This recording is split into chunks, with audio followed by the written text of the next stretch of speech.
estamos aqui hoje é porque os produtos de origem animal contribuíram muito com a humanidade ao longo do tempo. Entretanto, hoje nós sabemos que a forma como nos alimentamos vem degradando a ecologia da qual dependemos. Então, o prognóstico para o nosso futuro e para a nossa sobrevivência neste planeta, diante da conjuntura atual, é péssimo.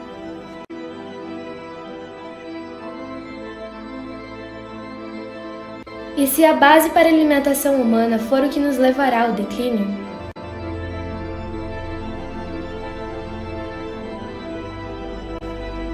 Ao final do dia 7 de outubro de 2020, quarta-feira, nós publicamos e divulgamos uma pesquisa popular, a qual vem a ser a primeira fase desse documentário. Obtivemos 170 respostas e os dados que extraímos delas foram surpreendentes. 42% dos jovens abaixo dos 24 anos que responderam à pesquisa desconhecem respostas para questões básicas sobre a indústria da carne. Esta porcentagem varia apenas 13% até a população acima dos 50 anos. Entre as perguntas com maior quantidade de erros estão as da área da saúde, nas quais cerca de 50% dos pesquisados desconhecem sobre o aumento da probabilidade de câncer de mama e próstata pelo consumo de leite e derivados. E além disso, 65% dos indivíduos desconhecem a relação entre o consumo de carne e a diabetes. Por esta razão, precisamos discutir sobre a indústria da carne e entender suas consequências para o futuro da humanidade e do nosso planeta.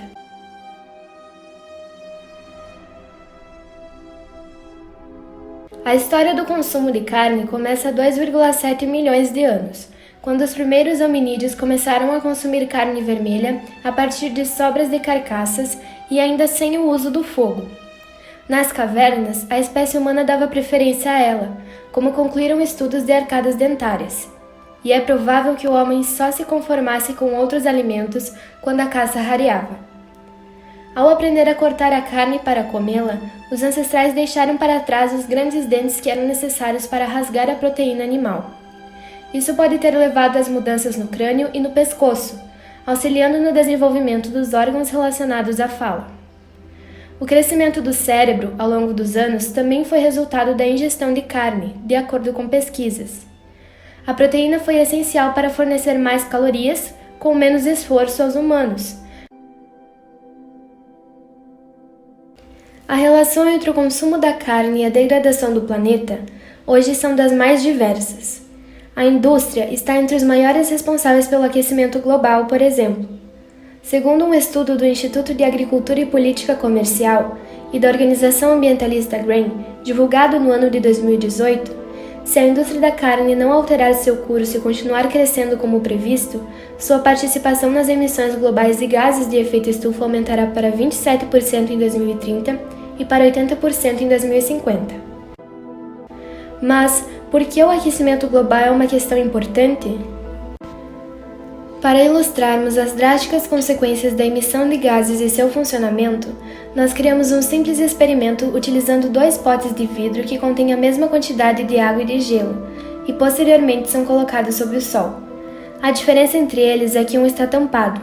Sendo assim, nós temos uma representação do que está acontecendo no nosso planeta, o efeito estufa.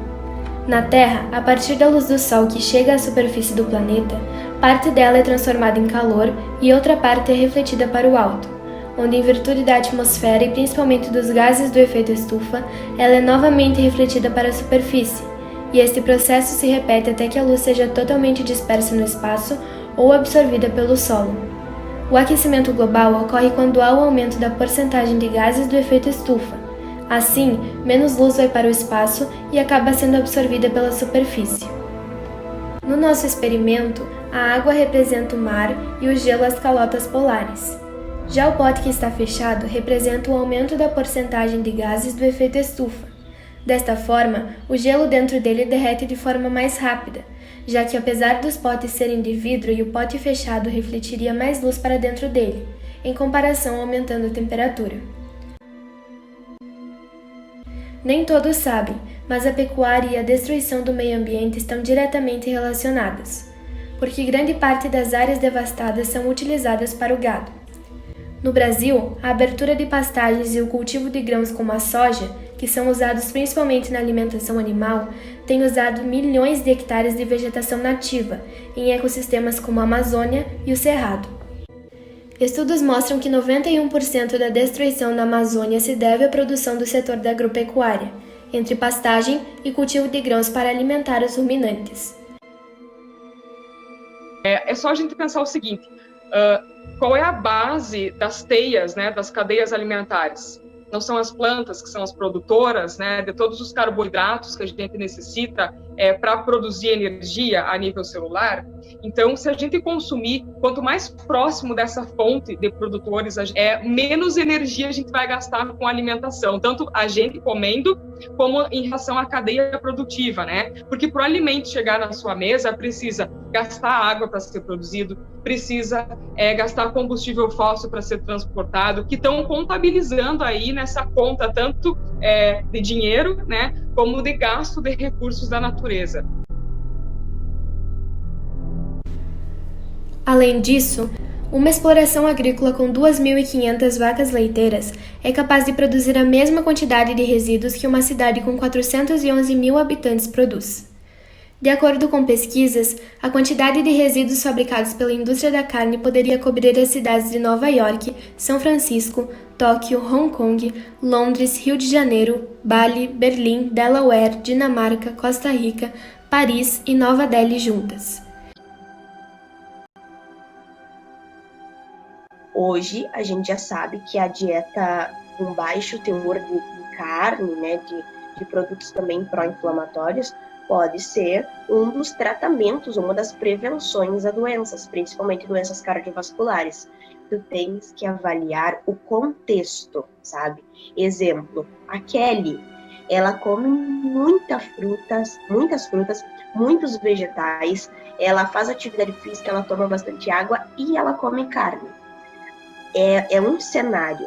Agora, a Tereza, ela come muita bolachinha, bebe muito álcool, não faz atividade física, fuma e come carne.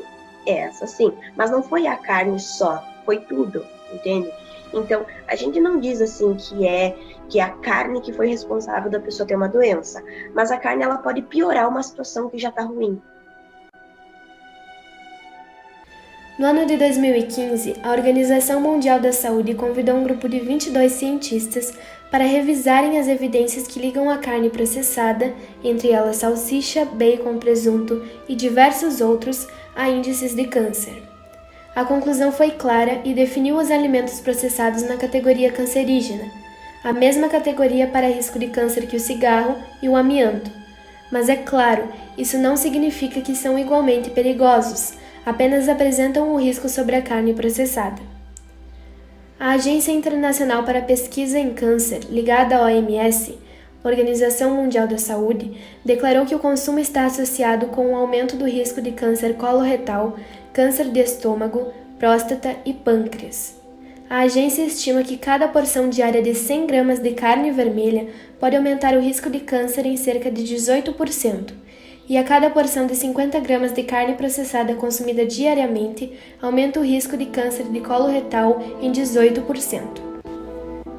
Recentemente, estudos comprovaram que o consumo de carne pode estar associado ao aumento de casos de diabetes tipo 2, onde a chave, que é a insulina, está lá, porém está quebrada e não permite o açúcar entrar nas células, a chamada resistência à insulina.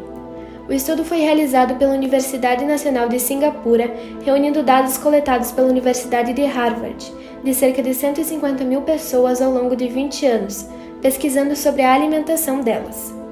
Os resultados foram surpreendentes. Pessoas que consumiam cerca de meia porção de carne vermelha, quando comparadas a pessoas que não consumiam carne vermelha, tinham um aumento em 48% no risco de desenvolver diabetes tipo 2 nos próximos 4 anos. Segundo o doutor norte-americano em nutrição Michael Greger, a ingestão de gorduras em geral, mas principalmente a saturada, acaba dentro de nossas células e acidentalmente inibem o sinal de insulina para permitir a glicose entrar e ser processada. Com a simples atitude de reduzir a quantidade de carne que nós consumimos, ao menos um pouco, você ajuda a preservar as florestas, o planeta e a nossa saúde. Não é nenhum alimento, na verdade, a carne, e assim nenhum outro, ele é essencial, porque a mãe natureza, né, ela não seria tão ignorante em colocar um alimento como, meu Deus, se a pessoa não come esse, ela pode ter algum problema. Para demonstrar que existem formas gostosas e saudáveis de substituir a carne, nós criamos uma receita simples de um delicioso pastel vegano usando apenas 3 ingredientes. Para a massa, basta misturar farinha de aveia com leite de coco até atingir o ponto moldável para ser aberto. Após isso, basta rechear com legumes e assar no forno a 180 graus. Esta é apenas uma das mais diversas soluções que existem para substituir a carne de forma saudável. E após uma longa jornada de descobrimentos, percebemos que o futuro da indústria da carne é parte do nosso futuro, do futuro da humanidade, e é um fator determinante para restabelecermos o mundo extraordinário que herdamos, ou então perecermos. No fim, temos apenas uma certeza: não estamos salvando somente o planeta, mas a nós mesmos. E você? O que você acredita sobre o futuro da indústria da carne?